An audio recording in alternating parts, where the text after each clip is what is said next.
Scoop. Hello and welcome to Juicy Scoop. I have your favorite girl back. A lot of people are requesting because it's been a little minute. It has been a minute. Sarah Colonna, welcome back to Juicy Scoop. Thanks for doing your hair. You look great. Oh, thanks, girl. And I actually did realize I was having a good hair day when I left the house. And I thought, no, not a better day to have a good hair day than when I'm on Juicy Scoop. I mean, you'll notice. Curls are in check. On fleek. The part is in a good place. It's not too puff. Sometimes it gets pretty puffy. It's really, really good. The color is good. Oh, Congrats. Thanks. This is a nice welcome back. Sarah Colonna, you're an author, you're a comedian, you're an actress, stand-up, sketch performer, talking head, podcaster. But you're obviously best known for being a football wife. Right. A professional football wife. You locked it down. Wags, they call us. Wives and girlfriends. Wags. And your husband, John, is actually coming to the end of his career. Yeah. Professional career. Yes. And so I'm glad to ask you questions about the second most famous football, Hollywood wife, football player husband, which is Giselle. Yep. And Tom Brady. Yes. Now, you've been following this. Yes. And as best I can. The latest, we looked it up 7 hours ago. Giselle told Tom Brady she might be gone for good amid drama. She is doing it for her family. She basically said she's giving, according to like a friend or who knows what. Right. Because we've heard they're talking to attorneys. I'm like, but nobody's filed yet. I know. I feel like they don't comment about it at all, but then she's not at the games, which is a big sign. Yeah. She's always there rooting him on. Or did she never really like going? I don't know. She was always there. I feel like she probably likes going. I tried to tweet her during the Super Bowl when they played the Seahawks. My husband was in the Super Bowl, and they played the Patriots, and I kept tweeting her to see if she wanted to go to lunch. Didn't hear back. It was weird. Well, so you were like, even though our men are going up against each other, would you like to get a cocktail? Yeah, let's just have some common ground. Totally. We're both like, we can wives. be friends. Yeah. But what a bitch. I know. I think she probably just missed those tweets or something. Yeah. Yeah. Totally. Because, I think she would totally be like, yeah, I'm sure she's a real fun time. But I just want to say, okay, now catch me up. So they were married. Yes. And then he retired from the Boston team. What's that one called? That was Patriots. Well, Okay. no, he went from Boston to Tampa Bay. He didn't retire. Oh, he didn't? No, he retired after he was playing in Tampa. Is that when he got so drunk on the floaties and on the float or on the boat? Yeah. And then he's like, fun. I'm retired. And then he goes, no, I'm not retired. Well, yeah, basically, I think the biggest problem is probably, this is all just guesses. Because Yes, she, like as I a said, football doesn't tweet wife, about though, it. too. As a football wife, as my very well knowledgeable about this stuff. Yeah. He said that he was retiring to spend time with his family. And then he spent 2 weeks with his family, and then he unretired. And I feel like that probably made everyone feel like, oh shit, thank you. Glad you had such a good time at home, during these two weeks. Maybe it was a month, but it wasn't long. He unretired after saying he wanted to spend time with his family. Now, as a football wife, with a husband who's probably retiring, I don't know if he's announced it yet, but anyway. Oh, sorry. It's okay. not. He'll retire as a Seahawk, and it'll be probably in the off season. Anyway, I can understand the up and down of wanting to retire, not wanting to retire for a football player. He's accomplished a lot in his life, Tom Brady. It's his life. He wants to do it. I get it. But if, you never have Christmases, Thanksgivings, all those things because he's been playing for so long, and he finally says, I can't wait to do all these things with you, and then he gets the opportunity, and then he's like, fuck it. I hated that. I hated 2 weeks at home with you guys. It would probably bug me too. So I could see kind of both ends of it. But also I did read an article in September. Yes. Where she was talking about, it's kind of my turn now to go back to working again as much as I can, meaning obviously she's a successful woman on her own. Right. She's a model, but I'm sure she could head up fashion lines or whatever. I think she said there was like a lot of stuff she wanted to do. And I think she thought when he retired, that meant that she could kind of have the limelight again. Yeah. Or do, and the kids could have a dad at home. Well, she did more things, something like that. That's just my guess. And then he was like, nope, still playing football. And now let me ask, as a football wife, like if all of a sudden he calls up the guy from Tampa and is like, all right, yeah, I'm not going to be there, whatever, on Sunday. I am leaving again. Is he able to even do that at this point? Like, doesn't he kind of have to finish this season? Yeah, he has to finish the season. I mean, I guess but he doesn't have to, but I don't think I've ever heard of anyone I guess people have someone did retire in the middle of a season once actually, but no, I don't think Tom Brady would ever. If he finishes the season and then officially retires, do you think this couple can be saved? I think they can be saved if he, I think they can be saved. I mean, they're a nice couple. She was always very supportive of him and him of her. Yeah. She was at all the games. She was always the kids, everything. Would run up on the field. Yeah. I think my prediction is they'll not divorce. This is just my prediction, and I'm making it up as I go. Yeah. I'm not as good as you at predictions. Well, my thing was that I think that she was like really being serious and hardball and stuff to make him realize like this is it. Yeah. And I will, like, even if she may even file, and I still think there could be hope that they could get back together. Yeah, I feel like if he gets through the season, finishes, then just goes like, okay, fine, look, I'm done. But the problem is they're not having a very good season right now, at least. And that could always change. But so now I'm like, is he going to go, well, I don't want to go out on bad season, so I have to play another year. And she's probably worrying about that too. Because somebody like him with that competitive spirit, he might do that. What about this? Okay. Maybe you don't want to hear this. He does retire. Okay. It's official. It's completely done. Okay. And they have a great spring and summer. And then he starts getting real squirrely. Yep. Because he's not doing what he's done whenever they go back, summertime practice or whatever. And now he's just like a mopey guy in his mid to late 40s or whatever he is, who's just like a dick. He's just a dick. He's just mean dad dick wad around the house. I don't care that the house is, a $25 billion house. A dick is a dick. Right. And as a football wife, have you heard that possibly happening? Yes, absolutely. They get bored. They don't have anything going on. Now, this is luckily not my husband. He has a whole bunch of business ventures and things that he's involved in. And Tom Brady did sign like a big deal to be an announcer when he retires, too, for like somewhere, either Fox or ESPN. I'm obviously not quite remembering. But he signed something really big, like a big contract ahead of time when he's not even... So he'll have that to do. Not that that's going to... Yeah, hopefully. Well, let's hope they can make it. If only they were a little more attractive. It would be funny, though, if he does retire and then he is home for 6 months and she's like, please go back to fucking football. Yeah. Get out of the house. If she's the one, then it's like, forget it. You were right. Yeah. Yeah. This is annoying. Yeah. Okay. Did you hear this thing about Katy Perry's weird eye and people think she's a robot? No. So she's doing her show in Vegas.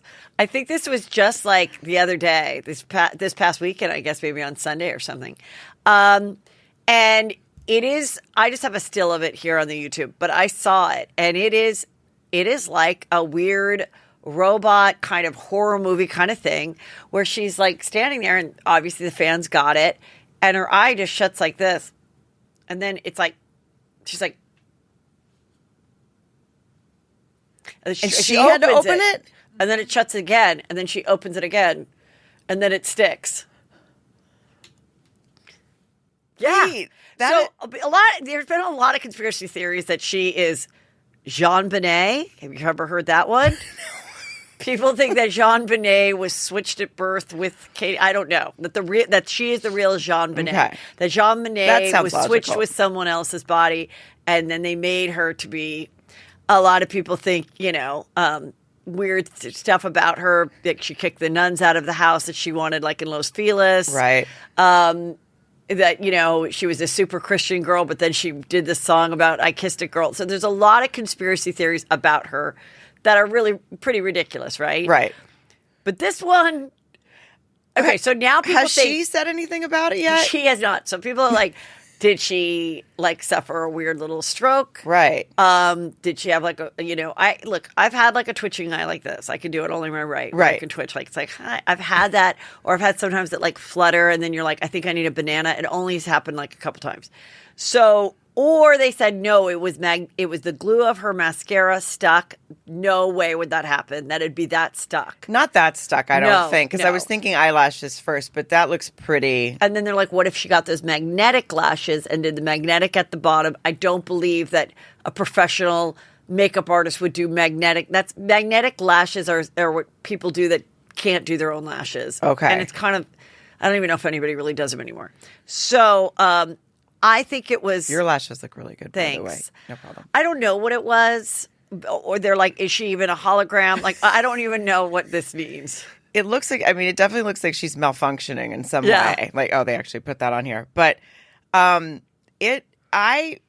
mean, this one is, now I'm going to be reading conspiracy theories, and I might believe them because I don't think I've ever seen anything. Like you said, I've had a little bit of a or something. Yeah, like a twitch. But she had to go open it herself manually. Twice.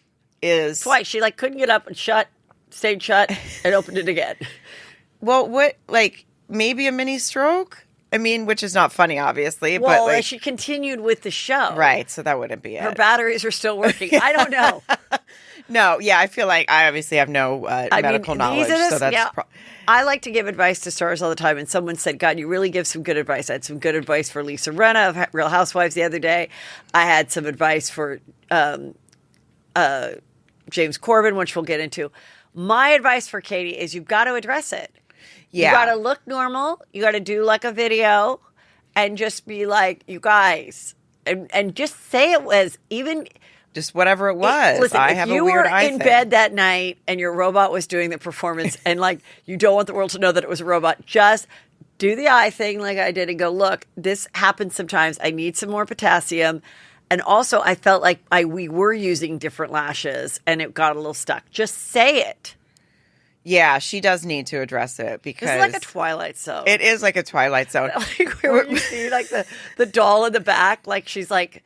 and then the little doll is like, it's my turn, Katy. Like the still is really creepy. Yeah, it is so Twilight Zone-ish. Remember once, this is not the same, but once when I was on the round table on Chelsea lately, and there was something had happened where like an eyelash got in my eye during when you were on the round table, and Frangiola was next to me, and my eye was just like pouring water, and finally Chelsea, you were like, finally. Chris was like, the fuck is wrong with your eye?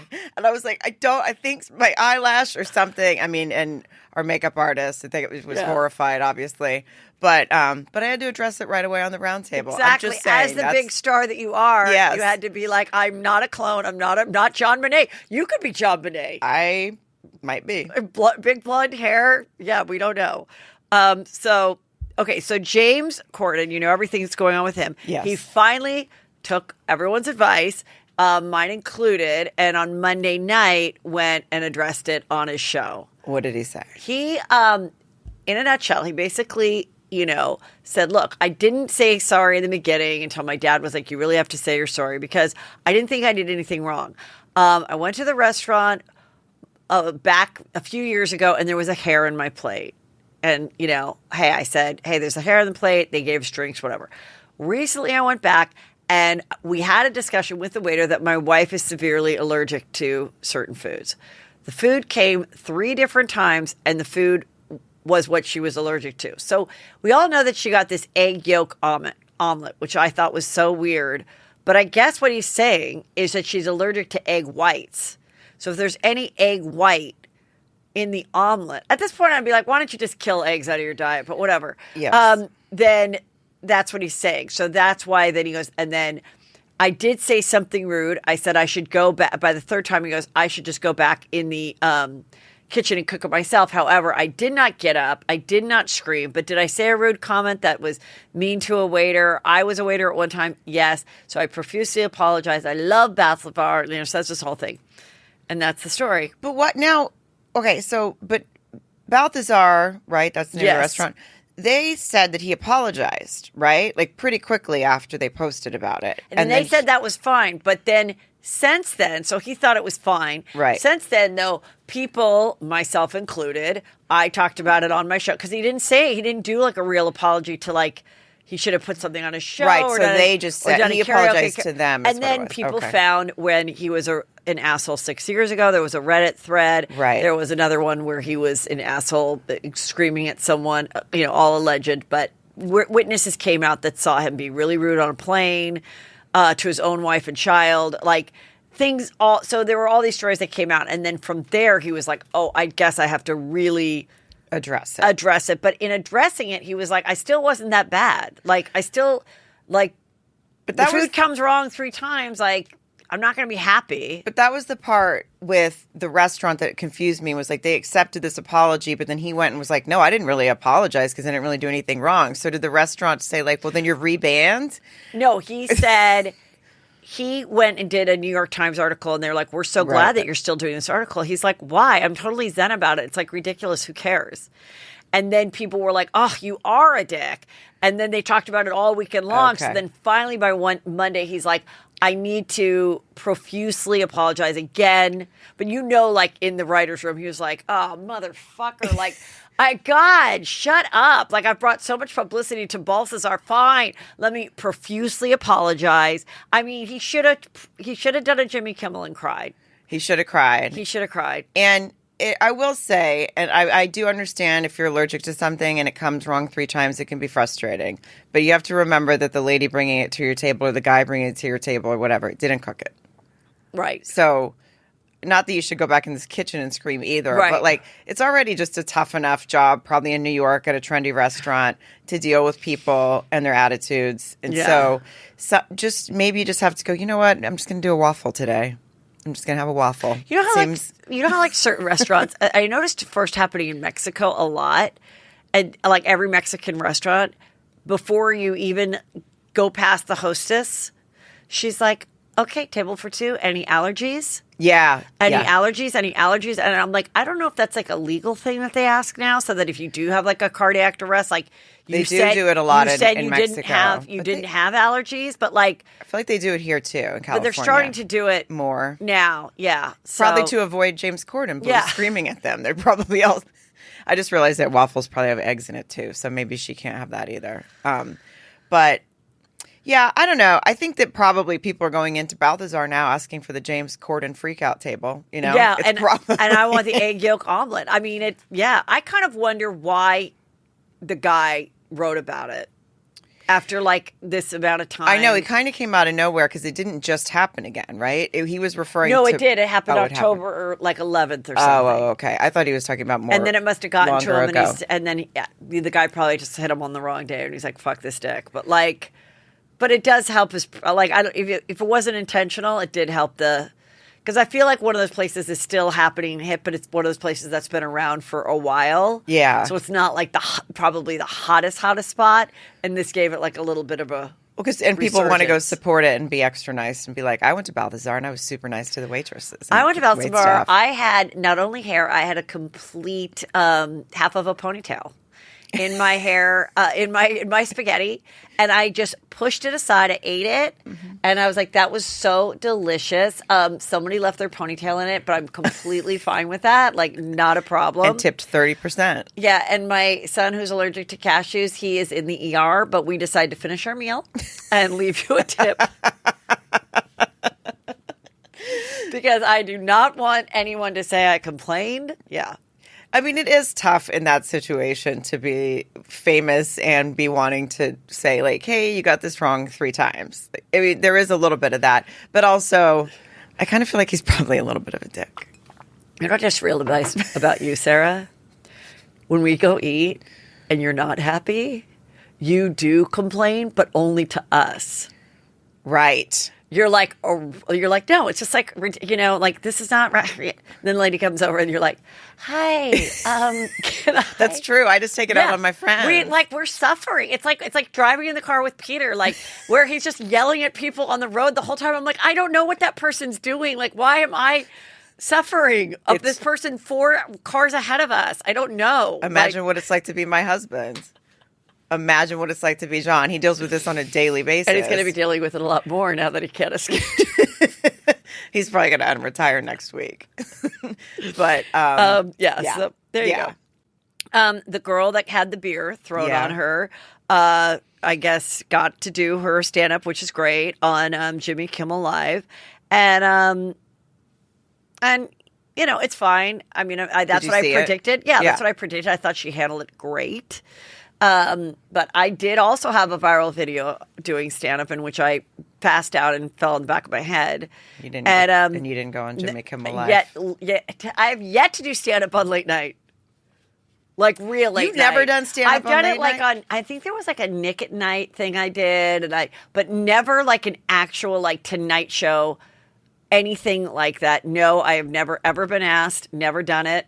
And I was hoping, you know, but then I thought, but then, you know, they'd been like, then they would have been like, what do you think caused you to fall on your head? And then that becomes a big controversial situation. So then.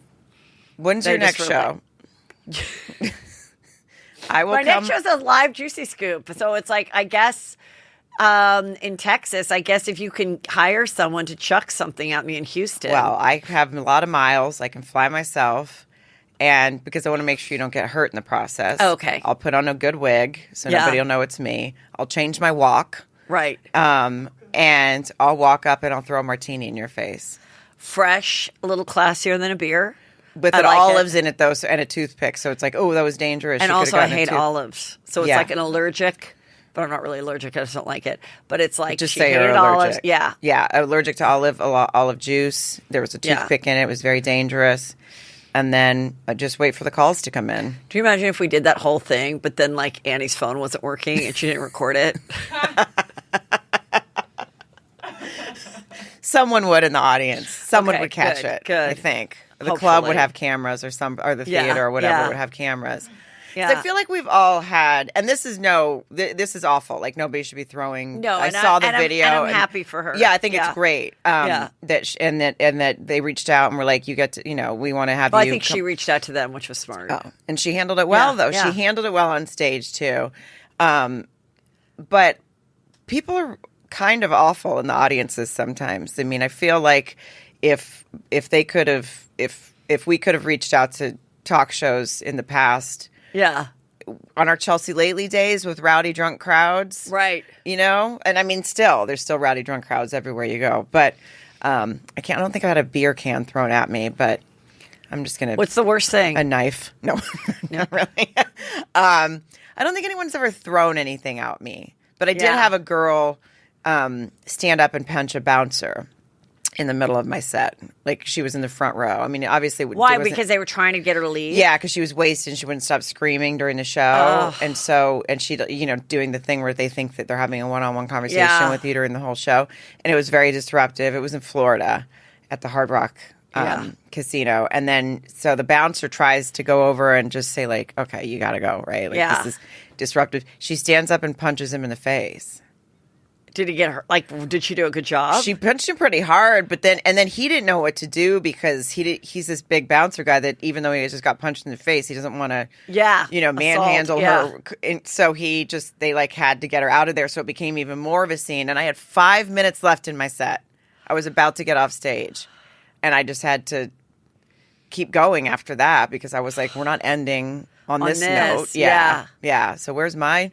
Did you ever hear from her? No. The few women that have gotten thrown out of my shows, asked to leave, whatever, because they were so drunk I've gotten some emails of just such apologies, like just horrified or I'm so embarrassed for my friend or we were so excited. And I'm like, look, I know, you know, you've been breastfeeding for 5 years straight for 3 kids. This was your first night out. You started drinking at 4 when you got your hair blown out. You came to the late show. You forgot to eat dinner. Yeah. It happens. It does. But it is annoying. I've only had one apology, and it was in Philadelphia, and these girls were they're ruining it for everyone. Everyone was complaining, asking them to leave. So finally the club got them out of there, and this woman wrote me this really scathing Facebook message calling me the C word for getting her thrown out and all this stuff. But she wrote it at like 2:00 in the morning. And then the next day at like noon, Oh my God. I got a very, very apologetic.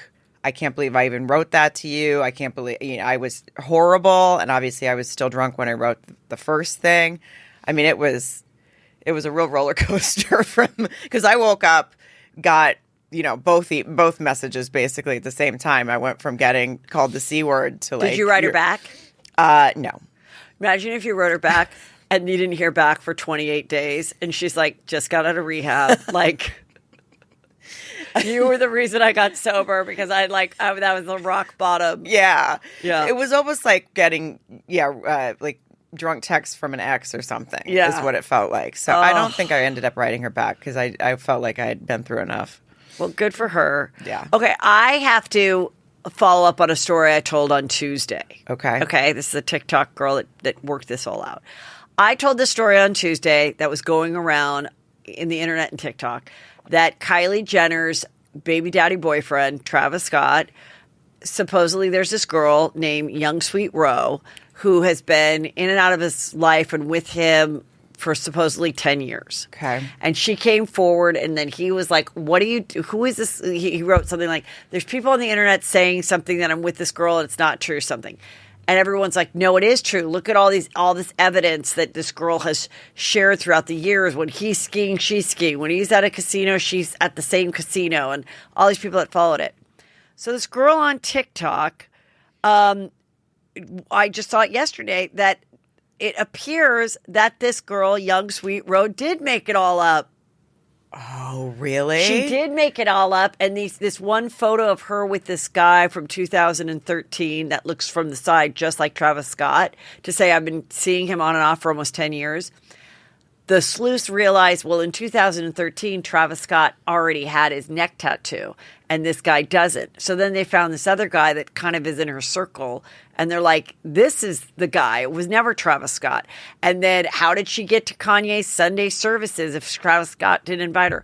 And this guy comes forward and goes, I invited her. And I was dating, and then I was the one skiing with her, not Travis Scott. And so would she go to these places that she knew Travis Scott was there so that she could pretend that she was? Well, he was at this one casino and he posted, and then she posted where you would see the same rug and everything at her at a slot machine. So that's where people are like, oh my God, she's there the same weekend he is. The sleuths realized that she was at that casino, but in 2 years prior. And she just resurfaced the photo. I mean, that's psychotic. And then she would do photos that look like she took the photo of him, but it was like some weird editing thing where you take a photo, but you make it look like you took the photo. I don't even know. It was crazy. It appears not to be true, and that Travis Scott was telling the truth, and this chick's a liar. I mean, that's real. First of all, it's psychotic, especially if she's been doing it for 10 years, or she was saying they were together for 10 years, or how long has she been she was posting putting photos? Out this info in in a COVID way, not COVID. How do you call it? Like in a covert way, knowing that COVID way. knowing that these super fans of Kylie and Travis Scott and everything, right, would probably pick up on it, right. And is she a rapper too? No, she's just like a pretty girl model, whatever. And so anyway, I talked a lot about it because I thought it was true. And I thought, so what? So, they're not in a fully monogamous relationship. Who cares? She's obviously fine with it. Like, I've talked about it like that. Yeah. And they still might not be in a fully monogamous relationship because Kylie has said that in an interview. But I feel it's crazy. The lie is kind of crazy. Well, and to be able to to do that much work to try to make people believe it, hoping that is psychotic. Right. It would actually creep me out a lot if I was either Kylie or Travis. So this is Chain Don's story. He's the one that joins in and is like, I was with her. This isn't true. I took her to the Sunday service at Coachella. Also, Kim Kardashian went to the Polo Lounge to have dinner with Ivanka Trump. Obviously, they didn't want to be seen. That's where you go when you don't want to be seen. Right. The Beverly Hills Polo Lounge. Yeah. Yeah. They're obviously trying to fly under the radar. Keep it on the DL. Yeah. They just wanted to have a girl-to-girl, like Juicy Scoop talk. Have a quick maybe nightcap at Craig's afterwards where no one would see them. Sure.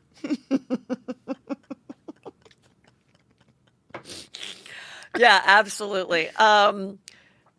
So I don't know what they're doing here. They might be friendly. I mean, I think they were friendly before because Ivanka's husband is a investor in Skims, and of course, when she was first working to, get certain prisoners out of jail for crimes that they shouldn't have been there that long for, and all that, she worked with Donald Trump on that.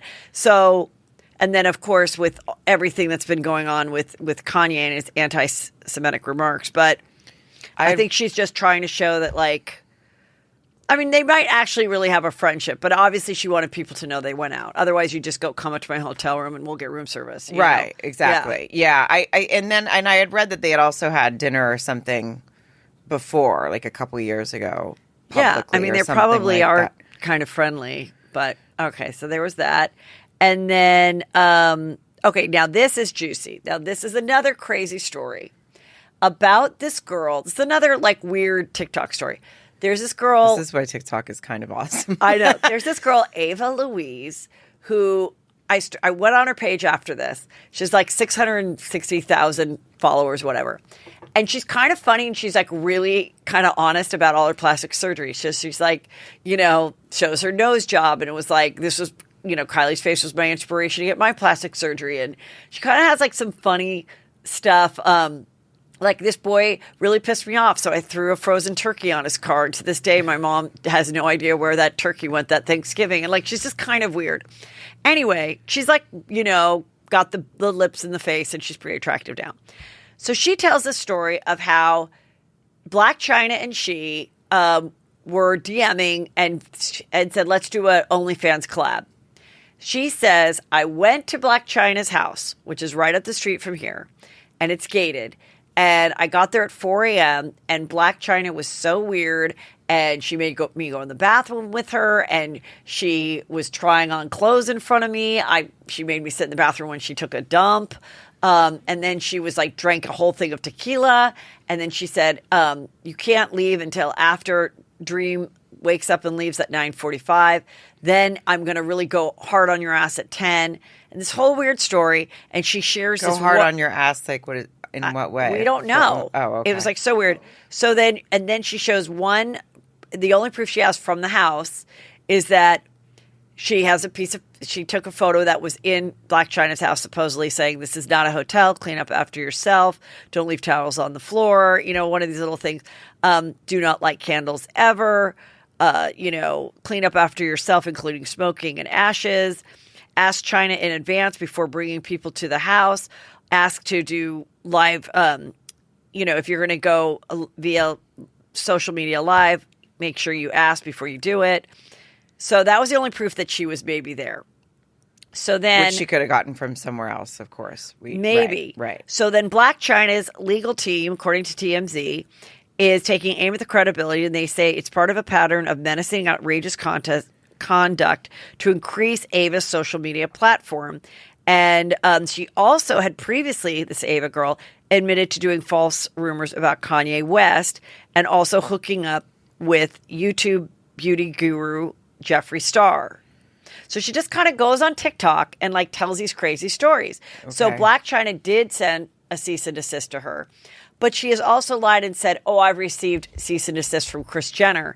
And Kris Jenner's people said, no, she's never sent you a cease and desist. It's very much making up stories for clout chase. This is the epitome of clout chase. This is what she does, yeah. But other people say her story about Black China seems to be true based on what other people have said. It's such that I saw in there also it said that she said she was trying to sex traffic her. Yeah, but then she never tells the end of the story. So she was she wouldn't let me leave because the gates of the house were shut and said I had to stay there at a certain point. I don't even know how the story ends. But no, she wasn't ever sex trafficked, but she says that maybe the end of the story is that she got away. But nothing good ever happens by starting at someone's house at 4 a.m. No. The fact that she started there at 4 a.m.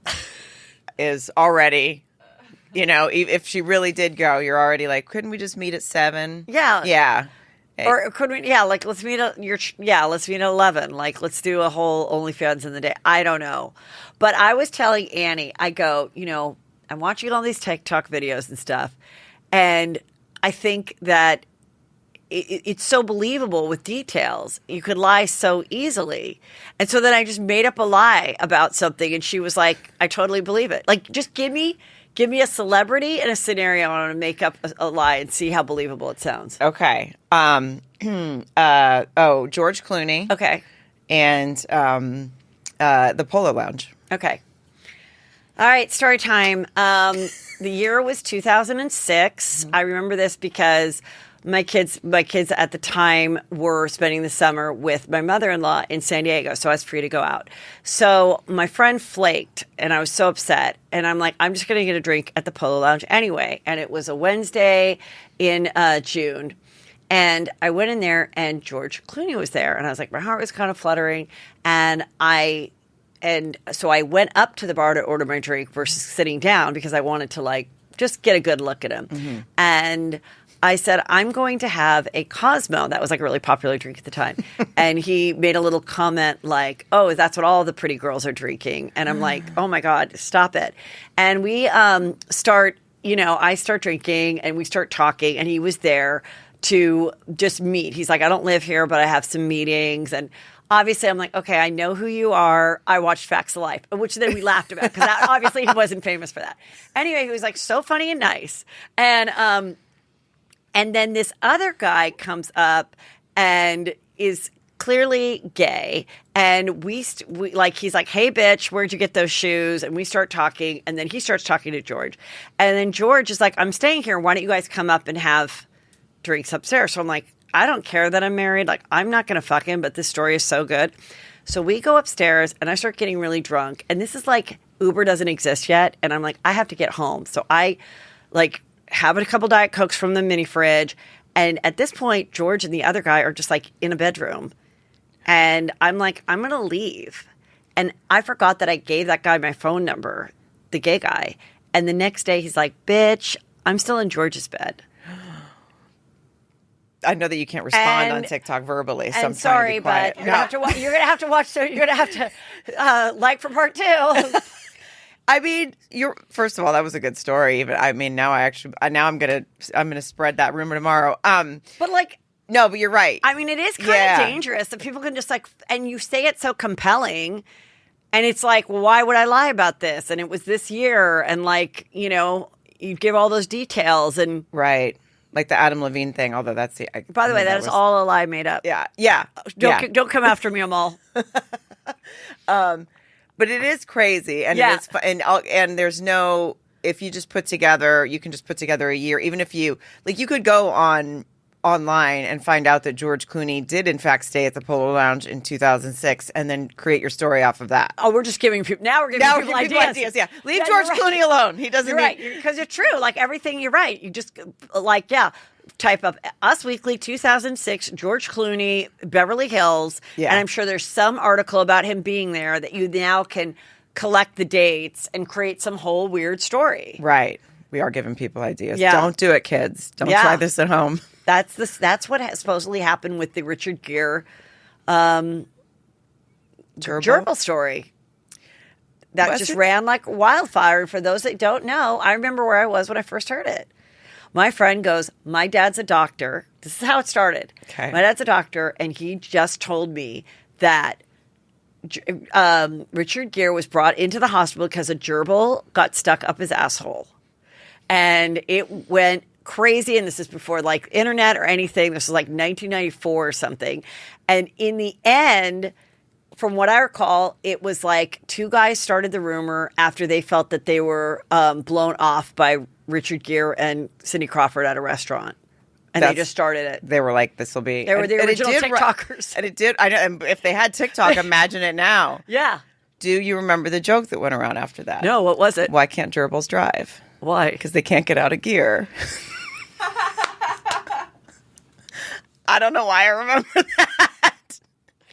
And I'm kind of sorry that I do. I remember Richard Gere then once addressed it in an interview, and he said something like, "Yeah, I guess people think I have sex with chickens." Like, he changed the animal, and I'm like, why don't you just say the gerbil?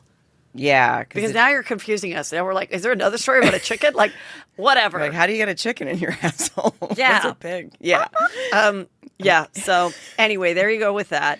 Okay. Adidas did drop Yeezy. Now he's no longer a billionaire. But then he said, I never was making any money off that deal anyway.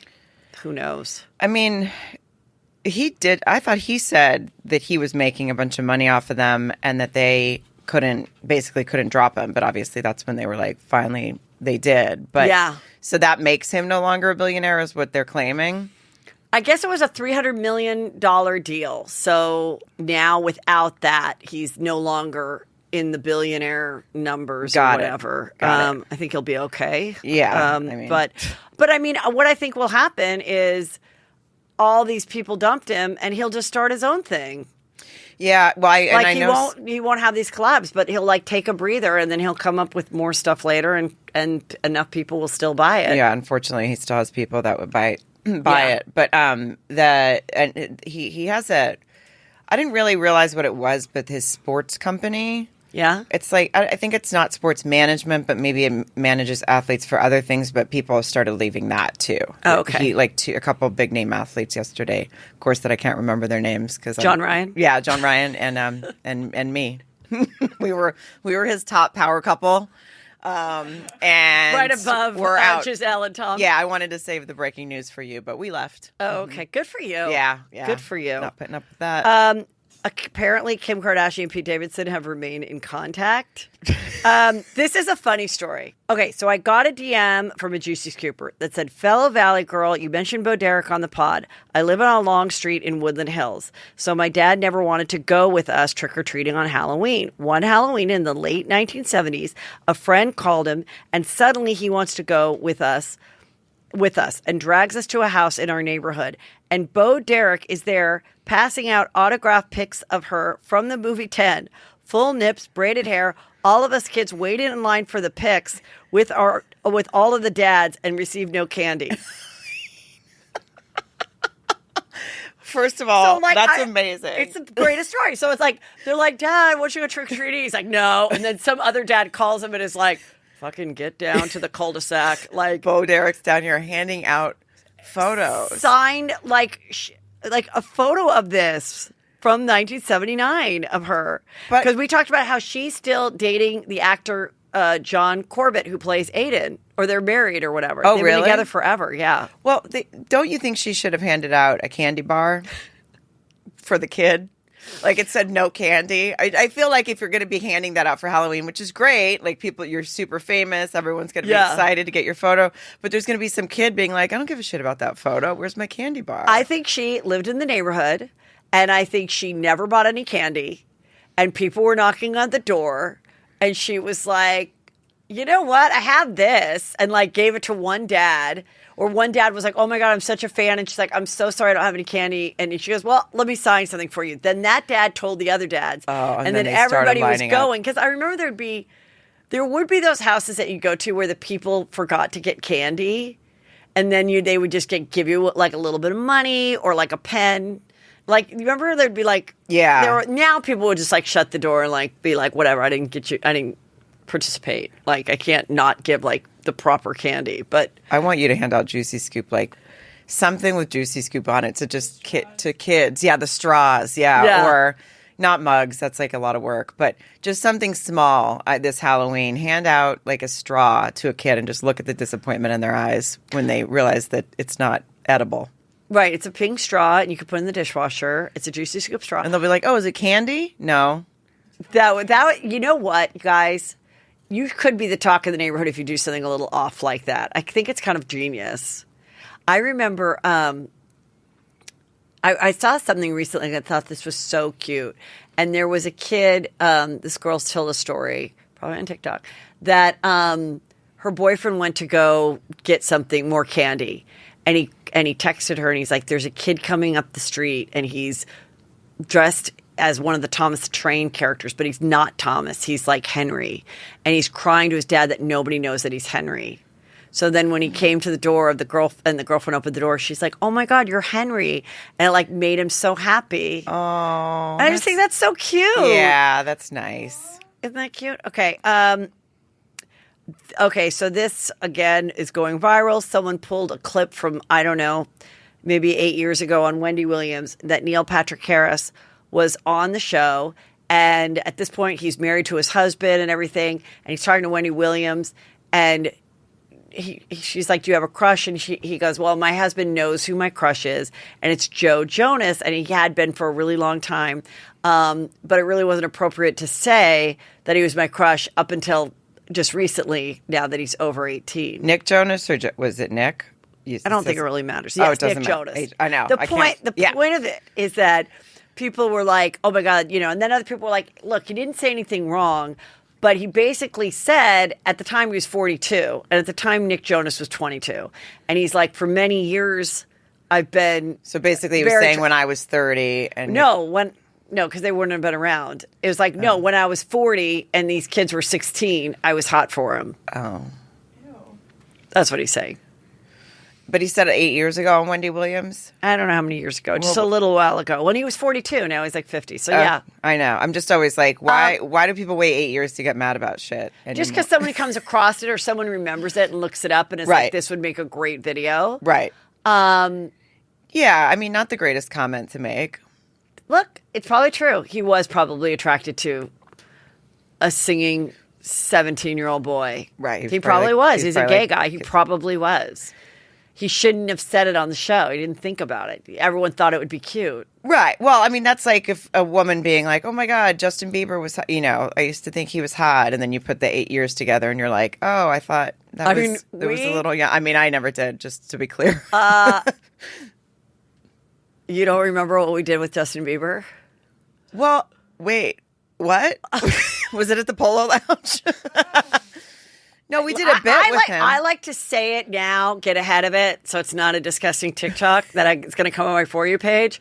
I've said it on the show before. I'll say it again. We did a sketch with Justin Bieber. It was you, Jen, and me, dressed up like old sluts. And we were like, kept flirting with him and kept coming by his room and stuff. And they filmed it. And it was fucking like. How old was he? Oh, definitely not 18. Like 15. Like he still had the floppy hair. Right. Oh, no. Yeah. I remember doing a sketch with him, but I did not remember what it was. And I probably blocked that out. So, well. But we didn't think, none of us said, you know what? And it didn't occur to us to be like, you know what? I know he's a boy and I know we're women and I know we're not actually doing something with him, but this is gross. Now you do. Right, I know. Now because you do. I think in but my we head. all thought it was like funny because he's a heartthrob and we just were always coming up with dumb ideas and we literally would come up with them and then film an hour later. So there wasn't a long train of thought. No. And to be fair, in my mind, I think like that stuff you're always thinking like, oh, we're just like old, like dumb fan. Like we're being. Yes. He's young and it's like pathetic that we're like, hey, Bieber, sing a song or whatever, like something like that. And maybe that's what Neil Patrick Harris was like not thinking when he said it. And he's like, I didn't see exactly what he said. It was like he was sitting, it was this other, like the artist green room that was like around the corner of the old studio. And I remember I'm so glad I don't have a good memory. Like opening up a door and being like, Justin. And then like we were like fighting with each other to like get attention from him.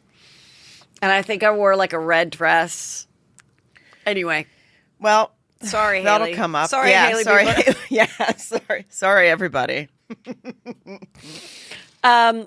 Matthew Perry has his book out. Was the girl, okay, he's talking about, I went on a date with Cameron Diaz. All these stuff was coming out of the book. Sometimes I'm like, you know what, page 6?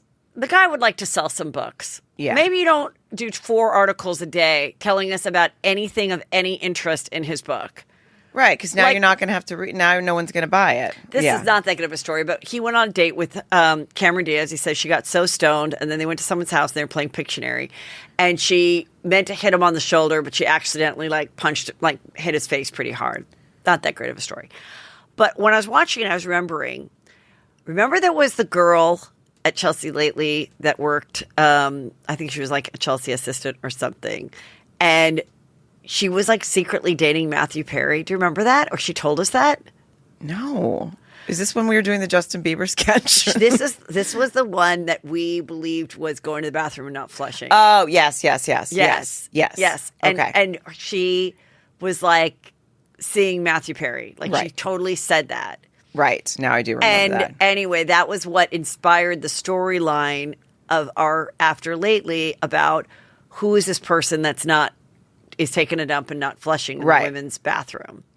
But we didn't have any evidence that she was dating Matthew Perry. Like, No, she just told was us. just yeah. And she was attractive, and she told us. Yeah. And we still don't really have evidence that she was the one that was not flushing.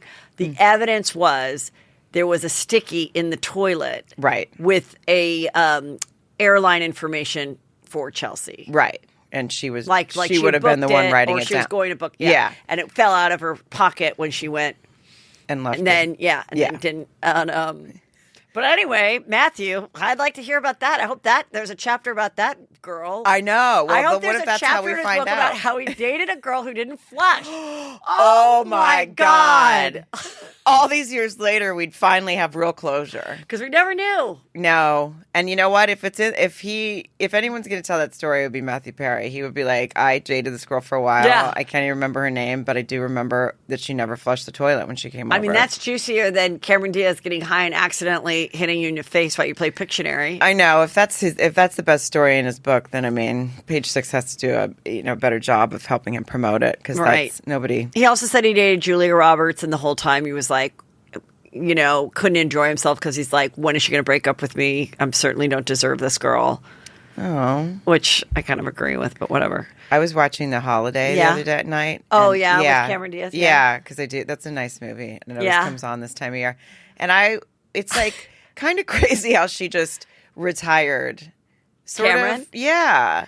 Like Wasn't John it that kind of said she retired in her prime, basically, and then but really did. Like you don't see her. Okay, she married one of those twins, right? And the other twin married Nicole Richie, right? Can you look up those twins that they married? He's a musician. Did she finally have a kid? Yes, I believe so. I said yes. I feel like now she. Sure. I bet. Prediction. Netflix series of some sort, something like a streaming, maybe not Netflix, Apple, Hulu, whatever. She's probably already working on something. I feel like she's gonna want to come back. She's gonna come back with something really good, like an 8-part series. Okay, I could see that because it is kind of crazy. I mean, she was in a ton of stuff. But she was comedy, so. Benji and Joel Madden. Yeah. Benji and Joel Madden. Yeah. And how old is their kid? Anyway, she was something about Mary, funniest movie ever. I know. And I think she just was like, I'm over it. I'm done with this. And wanted to have a kid and get married. And also the offers could have started to dry up. And she just kind of was like, don't bother calling me. Or I don't even know if she really broke ties or did she really actually retire? Or was she just like, it's fine. According to John, she retired. John Ryan, my husband. Yeah, sorry. He told me the other day. I didn't even know. I was like, oh, you don't really see her or anything anymore. And he said, well, she retired from acting. Like she announced it. Like she was done. I don't want to be anything anymore. If can you look it up? Did she really announce it? That's what I'm thinking. I'm just thinking the calls kind of start to get less and less. And then you have a moment where you're like, listen, still represent me, but I'm not going to get on your ass that I'm not getting movie roles. I'm fine. I don't want to. If something comes up, let me know, but I'm fine just staying here in my home and not I don't want to start doing a bunch of shittier movies. I'd rather just stay at this level. So unless something comes at this level, don't bother calling me. Right. If you get some good offer for me, that's something I should definitely do. Yeah, something exciting with a huge, great writer or whatever, let me know. But otherwise, I'm fine. I bet you're right about that. I want to say the last thing she did was that other woman. She decided to stop making movies. See? Really focus on her personal life. See, she officially retired. The kid's 2. Oh, she had the baby late because she's 50 now. But anyway, well, maybe she won't come around anytime soon if the baby's only 2. Okay, Sister Wives, you know the story of Sister Wives, right? I need to tell you something, and I know sometimes people don't like to hear dreams, but I had a dream, very sexual, after watching Sister Wives. Oh, okay, not about that guy, the creepy one. Yes. No. Yes. What's his name? Not Cody. Jason. No. Oh, I'm sorry. I was thinking. Yes, Cody. Go ahead. I was mixing it up with the other show. Okay, I woke up in the middle of the night and I watched a little of it, but I still couldn't finish the episode, and then I fell back asleep. Woke up at 3:30 and fell back asleep at 6:30. And like I said, dreams suck, but I just have to tell you this. So Cody, I was married. I was in the can family. I leave the room while you tell the story? I was married with I was in it. And Cody came with his like curls and he came around behind me and he's like, and all the other wives are there and stuff. And there's a lot of kids around and he like whispers whispers in my ear. And he's like, you're the favorite. All the kids like you the most. And I was like, oh. And then he goes over to my house and then it got kind of sexual. Like kind of sexual? Like I was woke up and was like, I can't believe that I like got aroused by Cody. Like it's bad. And then, but what I realized from that dream is that I've cracked the code of Cody and how he's controlled all these women all these years and why they're not being controlled now that they're like, I think the whole time he would say stuff like that. I think he'd be like, you're such a better cook than Janelle. And oh my God. Make them think they were the favorite. Yeah, it's like, oh my God, you just have a way with all the kids that, that Christine just doesn't. And I think you'd be like, you just make me laugh, or oh my God, when we're together like intimately and stuff. And I think that's what made them like stay in it and like want to try hard to please him, because I think he did that. I could see that. Because it never made sense to me that anyone would want to marry him, let alone 4 women. Yeah. But and because he always as a gave sister wife for that one dream, I was like, loved the attention, and I was like, you're right, and the other women they accepted that I was the favorite. Was Peter there when you woke up? No, but in the dream, Peter was there, and I go, so wait, Peter, have I been having sex with someone other than you this whole time that I've been like living in this Utah? And he was like, I don't know, I don't care. That was the dream. I like that Peter remains. Speaking of a new show on TLC I'm pretty excited about. It's called I Am Shauna Ray. It has not started. She's 22. She had this rare disease that stopped her growth. So she's very attractive, but she's only 3'10" and she's 22. Oh my gosh. But she doesn't look like a dwarf or a little person. She just looks like a third grader. So she's going they're going to show her dating and everything else. So basically her everything stopped at a certain age. Instead of being like, and it will never age? I don't know if it'll never age, but like she has like eye makeup on and stuff, and she just basically looks like a toddler tiara person that used to wear eye makeup. Like she looks like an 8-year-old still. It's hard. That's a hard one. I'm going to totally watch the show, but that would be so hard because when you start dating, I mean, you got to date. If she wants, how old is she now? 22. Yeah. So she wants to date a 22-year-old, but then if you can't, what are you going to go out to dinner with him? Because people are going to. I mean, the cops are going to come. Exactly. I mean? Exactly. Like you can't. So they set her up in one of the previews. They set her up with this other guy that suffers from the disease. But so he's kind of short too, and he was a security guard, but I don't think there was a romance. And I'm like, look, you're a 22-year-old who looks 8. He looks old. I'm sure there's a lot of guys. Yeah. Unfortunately. Sadly, there's probably a lot of guys that want to date you, but they just don't want to take you out. Yeah, they can't take you out. And also, since it says a rare form of brain cancer, so that means... Brain cancer? It does? Yeah. Oh. No. But the treatment allowed for remission. But the result resulted is in a side effect. Oh, okay. So whatever the treatment was. No one predicted she'd stop growing. Right. But so if it's rare, there's obviously not a common thing. So if it's rare, your dating pool is pretty small. Like you can't go on Tinder and also be like, filter it to people with that same thing, because there's just going to be like one person and they're not going to be nearby. So I don't know if she didn't hit it off with the security guard that has the same condition. Yeah. It's like, maybe you just have to. But it's kind of, it is a genius idea for TLC, because they like, in the previews in the trailer, like she still is a bitchy 22-year-old girl. Yeah. So like she's like turning around and like going, shut the fuck up, like to her friends and stuff. But it like looks like an 8-year-old saying that. So it's like kind of. I mean, that I'll be fascinated to watch this show. But that's crazy, and also obviously terrible that she's like, but She's out here. Yeah, she's doing it. Speaking of which, this couple's gone viral. She is, her husband is 6'5", but she's only 4'10". And So it's like they call it a mixed, what do they call themselves? A mixed height couple. And talking about like what that's like too. I always thought it was interesting when someone's that tall with a tiny girlfriend. Right. Because it's like, I feel like tall women are just like, want to scream like, stick to your own kind. Like if you're tiny, you have the world at your fingertips to date. And then you still take a big tall one. I mean, I don't know what to tell well, people. one of the big tall ones or one big tall women are like, well, I don't want to date a guy that's a bunch shorter than me. And so I want to date a guy that's tall. Yeah. You went and took him. Yeah, but anyway, I think it's cute. So they're like, whatever, they're happy. They made it work. This is kind of interesting.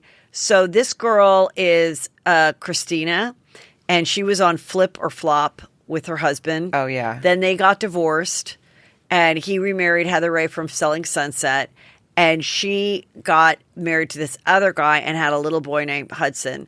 And then they got divorced. She and Ant, that's her ex. He is now dating Renee Zellweger. Oh, not Ant the comedian. No, Remember Ant Anstead. But he's a difficult person to co-parent with because he does not want the little boy being featured at all in her, remodeling, decorating shows. Oh, okay. And he, so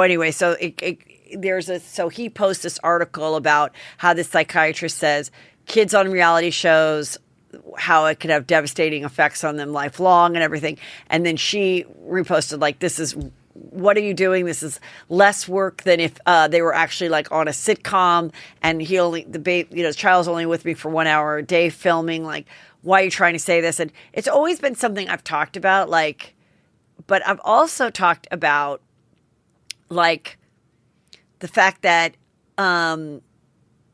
any kind of show, reality or regular show, there are the rules of how much the kid can work. Yeah. But except on TikTok and YouTube, parents can just film their kid 24/7. Exactly. And never tell them tell them, no, you have to do this. Well, and this is like, so she does renovation shows, right? Yeah. So that's a reality show, but it's not as if she's on a Housewives featuring, right. Something like that, where I could see that a parent that has nothing to do with that. It's like, I don't really want her in all this drama or whatever. Right. I want my kid in all this drama. Right, true. Where more it's like, the kid's just there when I'm painting a wall. Or they show her at home and she's like, whatever, making cookies with him for a little bit just to show that little like domestic side of her. Yeah. Like it just seems a little bit less. And then also by doing that now, the kid ends up spending less time with her because at least she can film some stuff with her kid. Yeah. If the kid can never be there, then that's taking time from their time together. I mean, I agree that a parent should have to agree on something like that because there are minors, so you never know. It's like how they're going to feel about it when they grow up or whatever. Right. Like I know people always give Mary-Kate and Ashley Olsen a hard time for not wanting to act later in life, but it's like, but they were babies. They didn't decide to act. Yeah. Someone made that decision for them. So and they're billionaires. Why do they want to go and be on some stupid remake self-tape of a show? a fucking audition in their room and hope for a job? Not that I'm bitter about that, but but I would say the only thing about this that's funny is like the guy seems to be drawing more attention to it by posting articles. Well, he's like, I want my child to stay private, but that's why I've created a law called Hudson's Law, the boy's name. Oh, wow. For kids, like, so they don't have to be in their parents' reality shows. Right. And she's like, you're such a hypocrite. The reason I think he's being a hypocrite is they met. I think he was somewhat featured on the show as like a contractor or something. Okay. And they met, and, I'm sure if they were together, he wouldn't have a problem with the kid being on the show. Right. And that's what always happens. It's like, oh, let me inconvenience your life. Let me make it harder. And then also, I don't want the world to see you in a loving mom situation. So then, like with a Brandi Glanville, her who was on Beverly Hills, her ex, Eddie Cibrian, never let the boys be on it. So then anytime she filmed Real Housewives, it was just her getting drinks and running around. Yeah. Because you couldn't see her being funny and interesting as she made tacos for her boys. Right. So it's I could see both ways, but it's sort of but I did see Leanne Rimes and Eddie Cibrian at Casa Vega a couple weeks ago when my mom was in town. Just the two of them? They were with a group Yeah. for a birthday party of some kind, and then I looked on her Instagram and saw that it was like and it was a friend of hers or something. But I was sitting with my mom, Yes. and I saw Leanne Rimes walk in, and I whispered to my mom, I go, because my mom loves Leanne Rimes, mostly right, from country. the Masked Singer. Okay. Honestly, big fan.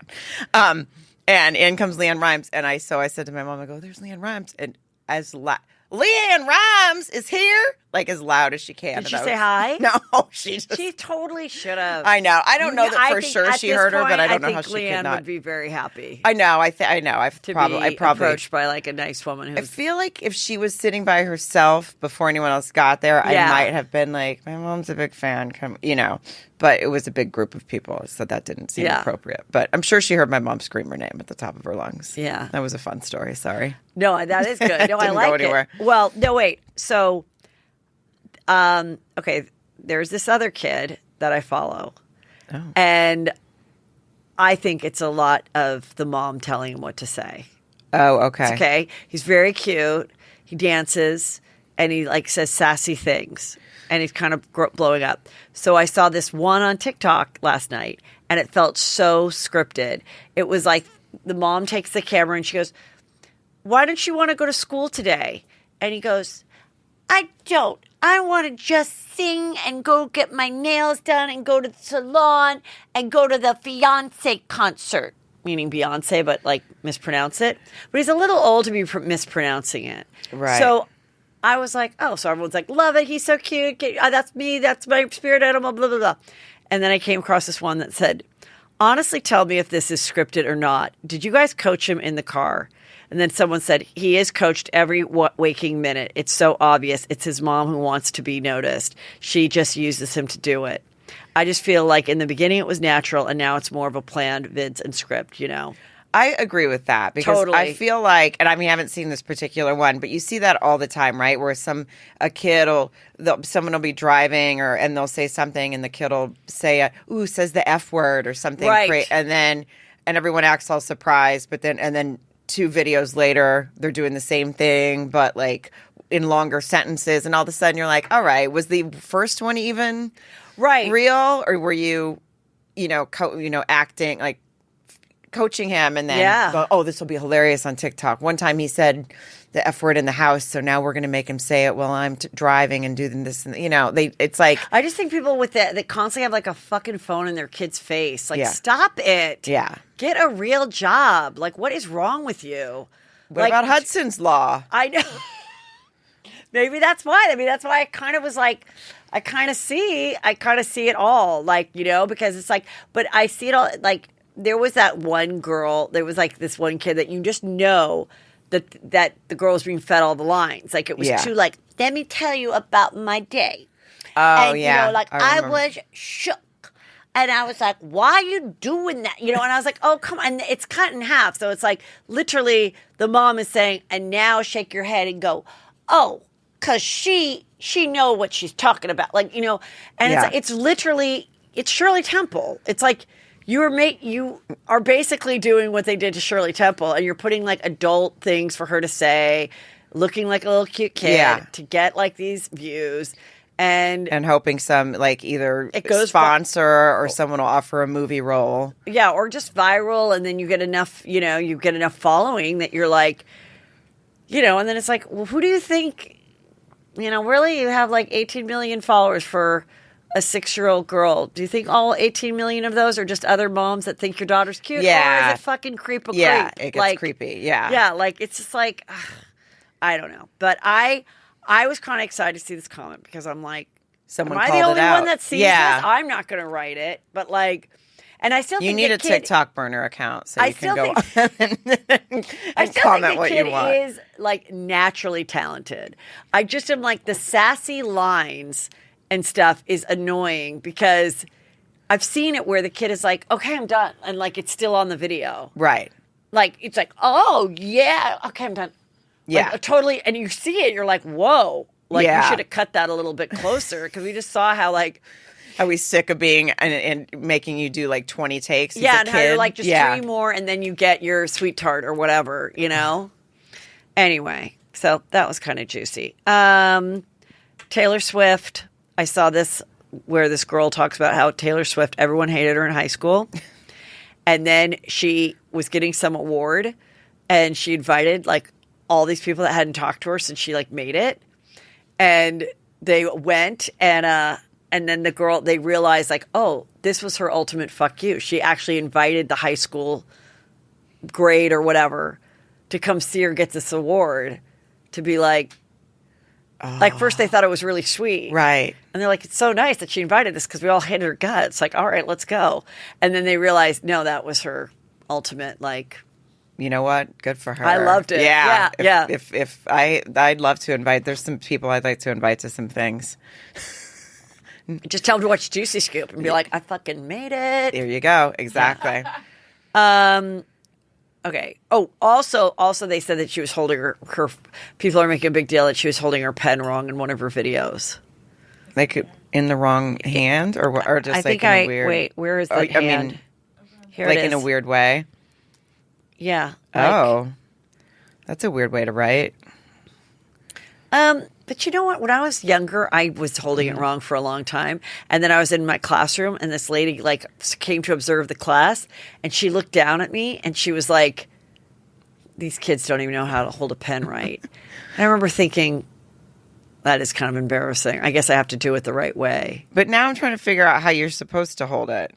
I don't even think kids don't even know how to like sign their name anymore. Like no one learns cursive. Right. So I don't think it's weird that, well, she's a little old not to hold. I mean, she's from an era that they taught you how to hold a pen. Right. But I mean, she's I definitely probably just not really writing and she's just not. I definitely think there's probably kids that don't know how to hold a pencil right. Oh, this I didn't think you would enjoy. There is a restaurant in London that is not Chinese food, it's like normal Italian food, like raviolis, chicken, no utensils. You're right. I don't like this. I don't like this one bit. First of all, pasta with your hands. He's eating just a big thing of pasta. He was eating pasta with the hands, noodles, raviolis where they take a ravioli and scoop some sauce around it with the hands, and you're supposed to eat with your hands, and that's the whole fun of going to this restaurant in London. It kind of looks like family style in this situation. It looks like a few people are doing it. Well, he was feeding his girlfriend like spaghetti and stuff like that. No, I mean, come on. First of all, everyone's hands are disgusting at this point. Like, just we all know you got to wash your hands, and that's fine. You can eat pizza with your hands, wash your hands, I guess, things like that. But it's a whole different thing. You got your fingers in your mouth. It's so weird. Like in the post-COVID world, like we're going completely opposite. Like it used to be, hand wipes, separate things, like all this stuff. And now people are like opening restaurants where like, grab your food with your dirty, disgusting hands. Like no one cares. Like what about those big tables that are like, have you seen those big nacho tables that people do now? Oh. Where they just throw the food on a table and you're supposed to like. I watched a woman at one of they had like, I forget where I was, but they had like one of those giant things of nachos, like the family, and it was like 5 people at a table and they were next to me. And I swear to God, I could not stop focusing. I almost went James Corden on all of them because the girl was eating her nachos, which yes, you do eat with your hands. I understand, but that's different than actually having to put all your fingers in your mouth to get pasta in. Right. But she's eating with her hands and then licking each finger and then going back in and eating the nachos. And everyone at the table is just... No one's saying anything, and they're eating it too. So recently you've been out, you've seen Leanne Rimes, you see people eat with their fingers nachos, but Chris told me the juiciest thing that happened. Oh, I saw Mr. Big. Yes. Yeah, at Panzanella. Mm-hmm. Tell. It's not a really good story, but he was like 2 seats over from me. He came in, I was sitting at the bar. It's a restaurant in Sherman Oaks. I'm going to go on TikTok and tell this story. And he came up and ordered a drink, and then another guy met him. And then I looked over at him because I just was like, oh, that looks like Chris Noth. And then I did a double take and thought, oh, that actually is him. Yeah. And then he looked back at me. It felt like he wanted me to to recognize him. Felt like he wanted me to say something. Like maybe he's looking for people to be like, hey, a little accolades or something, since he has been was killed off. Right. So but I didn't. I just he didn't get killed off because of those accusations. The accusations came after he was killed I off, think. but there were supposed to be flashbacks with him. Right. Yeah, he died in the first episode anyway, right? Yeah. But anyway, it just felt like his energy, if I was reading it correctly, which I'm going to say I was on my TikTok later, was that he wanted me to say something. I'm so glad you brought that up, because I was reading comments about myself. In a mean TikTok that someone said about me. And so, of course, I was reading the mean comments. Don't do that. And this one girl said, I was at Sephora in Calabasas, and she was there, meaning Heather McDonald. And she looked at me and smiled like she wanted me to recognize her, but I didn't. Ha ha, like mean happy face. First of all, you did recognize her, you dumb bitch, because you just wrote that you saw her at Sephora. She wanted me to say something or something. And I'm like, so I wrote back and I go, oh, I'm sorry that while I was shopping for makeup, we had eye contact. And I smiled. I'm sorry that I had eye contact with you and smiled. Do you know, before I ever got on TV, I was going and shopping and occasionally had eye contact with other humans. Yeah. And looked at them in the eye and smiled. I always smile at people. It's because you want them to go up and say, are you Sarah Colonna from Juicy Scoop? I want them to say, are you Heather McDonald? I want them to get it wrong. No, I mean, of course you smile when you make eye contact with someone. Like, I grew up in a town where we waved at people who drove by, and people were like, but I'm saying, so was Chris Noth wanting you to recognize him, or was he just smiling because you were a cute blonde at a bar? Well, I guess that's a good point. He was but he didn't really. It wasn't. I can't explain it. Damn it! I'll have to do it on my TikTok. But it was. It felt like he was like kind of in it. It wasn't like a smile or a. Yeah. It felt like, it's. Mm-hmm. It is me. Yeah. You want something out of this? I don't know. That's what I'm just making this up. Yeah. And he could have just been innocently trying to have a dinner at Panzanella, like you were having a nice, polite conversation or a nice, polite interaction at Sephora, and you weren't trying to get recognized. And this girl was like, but I wasn't going to give her that satisfaction. So do you think I left Sephora going, God, I wish that girl would have walked up to me and I think that's how Chris Noth left Panzanella. I think he was like, gosh, I wish that blonde, curly-headed lady who kind of resembles Sarah Jessica Parker's hair. Maybe that's why he was looking at me, thought I was her for a second, thought I was ignoring him. This is disturbing, but there's something kind of interesting about it. This is Randall Emmett, who is engaged to Lala Kent from Vanderpump. They broke up because he was cheating, which was, there were evidence of it. They're in a custody battle with their child.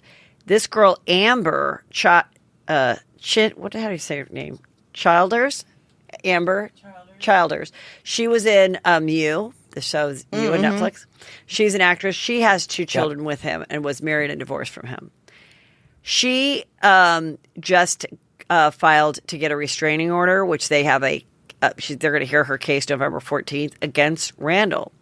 Because in corresponding, this is all in the LA Times. So she corresponds with Randall being like, Randall, I just heard from the school and our oldest daughter's been late a bunch of times where you were responsible to getting her there. Can we talk about it? And according to her in the LA Times, he then somehow this email came back to her, and it was like a correspondence between Randall and Randall's attorney that they didn't realize she was like on it. Oh boy. And he said, and the attorney said something to the point of, when can you get some real money together so we can make this problem go away? And this is not good for your girls. And something to that effect. Right. So very chilling to Amber, like, what do you mean? Make it go away. Make it go away. Me go away, like, physically, or you're going to, like, plant something on me and make me look like a bad mom. Or does he just mean, like, we need more money to, like, go after her? So way. it was not. It was not. What happens with a restraining order is you go and you ask for like an immediate restraining order, and sometimes they say yes, sometimes they say no.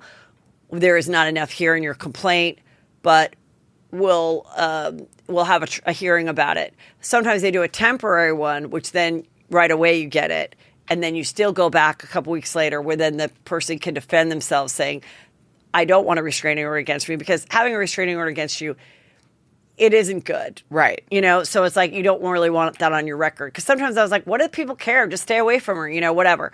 But this is a big mess because he's in a child custody situation. Right. And so it looks very bad. I mean, I'm like pretty scary. Pretty bad attorney. I was going to say, on top of it, I would be like, you're an attorney who can't figure out who all's on the email chain. But I mean, and who are you? Like, who is this attorney of yours? And what are you guys talking about? Like, she was just merely saying, like, the kid is coming to school late. Right. I don't think I need to be like put out to But pasture. now she has that. Yeah. Now she has that to take to court and say, this is, that's not going to, like, this is an email that he wrote. I mean, it's going to help in that whatever, if she's not happy with her custody situation, it's going to help her be seen as like, to the judge, like, this is what the fuck I'm dealing with. Now I'm scared shitless and like, that they are angry with me and are willing to do whatever. Yeah, that's a bad reply all on his end. Last thing I want to share is, have you heard about the fox eye treatment? Yes. Well, don't get it. No. This girl said, I got the viral fox eye lift and the pain was so bad I wanted to die. So what it is, it's what allegedly Bella Hadid got. Right. And so it like lifts your eyes so that you look like a little fox. And so just pulls it up and takes it. But it's a lot of young girls are doing it. It's like different than when people our age get like a little lift or whatever. And it's to really kind of give you this like modelly look. And anyway, it healed a little bit, but she still has these huge dents in the side of her eyes. And she really didn't need it at all. But no, but look what who did it? Her friend? She said she got a good deal. Well, yeah. First of all, if it's on Groupon, go get it. Don't go get your fox eye lift off of Groupon. Yeah, do not exactly. She only paid $2,000. I mean, it looks like she just went to someone's house and they were like, a Frankenstein. I know how to do it. Like, yeah. Oh, poor thing. But I mean, at least she's telling people, so maybe people will listen to her and not do it. I just don't think this is a good trend. No, I don't especially either. for young girls. Yeah. The other thing that allegedly people believe that Bella Hadid and other people get is this thing called buccal fat. Have you heard of that? No. Where you're like a young girl and you have like a little round fat face, but you want to look like a anorexic model. They take the fat out of your cheeks. And so then you have that like, and then the fox, and then you're like that. But the problem is, then I think once you get older and that fat's gone, what happens? you look old. Yeah. I mean, you do it Bella too Hadid young. looks 40. She looks attractive, but she looks 40. Like you do it so young, and then all of a sudden, and then that fat like would have gone away anyway, and now you're like sunken in probably. I can't picture her face right now, but I mean, I'm just saying in general. Right. Like I'm all for people doing whatever they want. Right. But when it's not too young, because you don't know what your face is going to turn into. So. That's my advice too, is just be careful to girls with the too young, getting stuff done too young. Yeah, and don't get it as a deal. Don't get a 2-for-1 or whatever. Definitely not. So, Sarah, you are back on the road doing stand-up. Tell me where your shows are. November 3rd through the 5th. I will be at the Louisville Comedy Club in Louisville. And then after that, 2 weeks after that, I'm in Fort Wayne, Indiana at the Summit City Comedy Club. And then second week of December at Spokane Comedy Club. All of that is on sarahcolonna.com. Please come see me. Thank you. And I have shows still left. On November, when you're in Louisville, I will be in Houston and Dallas doing live Juicy Competition. Scoop with Justin Martindale. Just kidding. Sorry. Didn't mean to interrupt you. Sorry. Go ahead. Yes. I mean, if you haven't, but I don't think there's many tickets. There's a handful of tickets, or maybe a little bit more, but there's some tickets left for the Dallas because there's a second show. Second show, Dallas, there's some tickets left over. Houston, I think, is sold out. And then I've got Chris, Boston, Philly, and DC. And I think there are single seats only, but listen to me, Philly people. You will have a fun time. And even if you and a friend want to go, just buy 2 single seats. I'm sure people will accommodate you. It's a Juicy Scoop crowd. It will be fun. Because other than that, then you won't be able to come. So get the seat, go alone, or go by whatever. yourself to a show. It's fun. I know the crowd is so fun. Yeah. Everyone will embrace you. It's fine. And then I have 2 shows in DC on Saturday the 19th, and then that's it for a while for me. Oh, taking a little break from the road. Just a little. Yeah, you need one. It seems to be like a fun tour, but it's been fun. But then I'll do more in 2023. But get my groove on for the holidays. That's right. Sarah, follow you. Tell them about your podcast. Yes. Follow me at Sarah Colonna 1 on Instagram. I don't know why I said that. But my podcast is Are You My Podcast? Right now we do Married at First Sight, which is still on for the next couple weeks. And then after that, we do other fun stuff. And as always, Juicy Scoopers get 20% off on my stadium compliant and concert compliant bag line. If you haven't checked it out, it's clutchwomen.com. So and it's cute. code Juicy Scoop for 20% off. Yes, I have a cute black one that I wore the other day because I was going out and to USC. Yeah. And I almost forgot because I'd been so long since I've gone to a show. And the black and gold looks good with the USC gear. It's all good, and they don't hassle you at all. That's right. It's the right size. Do you know who I'm seeing on Saturday that I'm going to bring my clutch to? Giselle? No. Yep. Harry Styles. I'm so excited. I'm going to the Harry Styles concert. Oh, and you're actually No, I'm going to a concert, Styles. and you need the right size bag. Oh, for I it. thought you were going to bring him one because he's kind of wears girl stuff. I would love for him to wear one. I'll try to throw one to him on stage from my second row upper level seats, but not sure it'll make it. Oh my God, how fun! I know. So golden, la da da. Love it. I love him. I love so much him. fun. That's gonna be such a good show. Yeah. Where is he playing at? At the Forum. Oh, fun. Yeah. All right.